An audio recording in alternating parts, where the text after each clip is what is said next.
Друзья, всем привет! Вы на канале Food Court. Я рад, что вы присоединились к просмотру этого видео. И я сегодня, как ярый фанат секты свидетелей сous-вида, хочу показать вам рецепт приготовления говяжьего языка в сous-вид.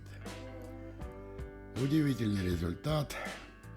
Что только я с этими языками не делал, но такого результата мне получать не удавалось. Язык говяжий в сous-вид получается нежный, мягкий, сочный, практически тает во рту. И еще я вам покажу говяжий язык варено-копченый, то есть тот вариант, когда после тепловой обработки в сous-вид говяжий язык прошел холодное копчение и стабилизацию в вакууме. После недели в вакууме в холодильнике язык получился абсолютно другим. Вот так дома у себя на кухне своими руками вы можете приготовить невероятный деликатес. Вот такие два прекрасных экземпляра весом по 1,5 килограмма достались мне по случаю. Я упаковал говяжьи языки в вакуум, проведя предварительный посол. Посол я проводил методом шприцевания.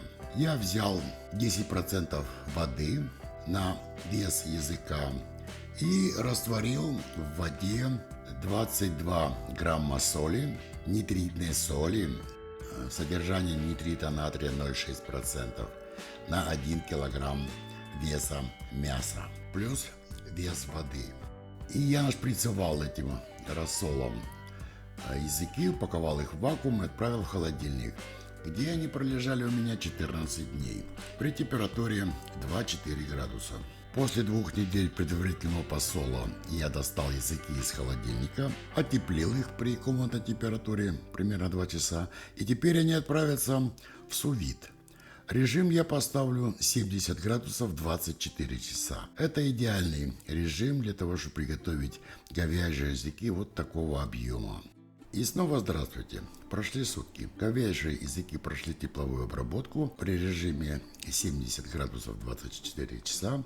После окончания тепловой обработки я их достал, охладил в холодной воде в течение 30 минут. И вот в таком виде они у меня готовы. Теперь я их очищу от шкурки. Они еще теплые. Шкурка отделяется немножко не так, как обычно отделяется шкурка после того, когда мы варим языки в обычной воде. Но, судя по консистенции, по мягкости, языки получились совершенно другие. И теперь пришло время попробовать.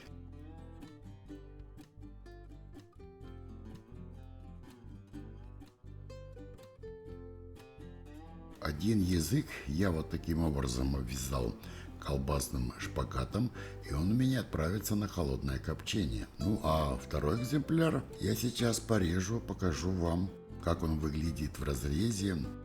Ну и, конечно, попробую его на вкус, на консистенцию. Даже при разрезе чувствуется, что язык, приготовленный в сous-вид в течение 24 часов, это совсем другой результат. Он сочный, мягкий, нежный. Я теперь точно знаю, что никаким другим способом невозможно получить говяжий язык вот такой сочности и такой консистенции. Так, ну и теперь попробуем. Прекрасный, яркий, выраженный вкус говяжьего языка. Соль на мой вкус в меру. Ну что сказать, сous-вид рулит.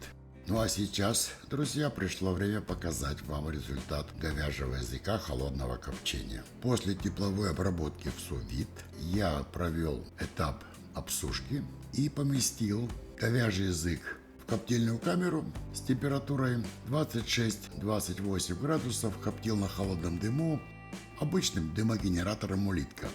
Для копчения я использовал древесные опилки ольхи. Копчение проходило примерно 6 часов. После этого язык я проветрил при комнатной температуре, упаковал в вакуум и отправил в холодильник на стабилизацию. И вот прошла неделя. И теперь будем пробовать уже говяжий язык варено-копченый. Вы не представляете, какой стоит аромат. После этапа обсушки, копчения и проветривания язык потерял процентов 5-7 веса. Он стал более плотный и более суховатый. Но тем не менее он остался эластичный, нежный, мягкий. Ну а легкий аромат копчения, который сработал именно после стабилизации в вакууме, язык пропитался этим легким копчением. Добавить просто нечего. Этот вкус передать невозможно. Итак, дорогие друзья, давайте подведем короткий итог. Говяжий язык, вес примерно 1,5 килограмма. Предварительный посол, метод шприцевания. Соляной раствор 10% воды на вес мяса и 22 грамма нитритной соли с содержанием нитрита натрия 0,6% на 1 килограмм мяса плюс воды. Тепловая обработка в сous-вид 70 градусов 24 часа. И холодное копчение 26-28 градусов холодным дымом 5-6 часов. На этом все. Не забудьте поставить лайк. Подписывайтесь на канал. Оставайтесь на фудкорте. Будет много вкусного.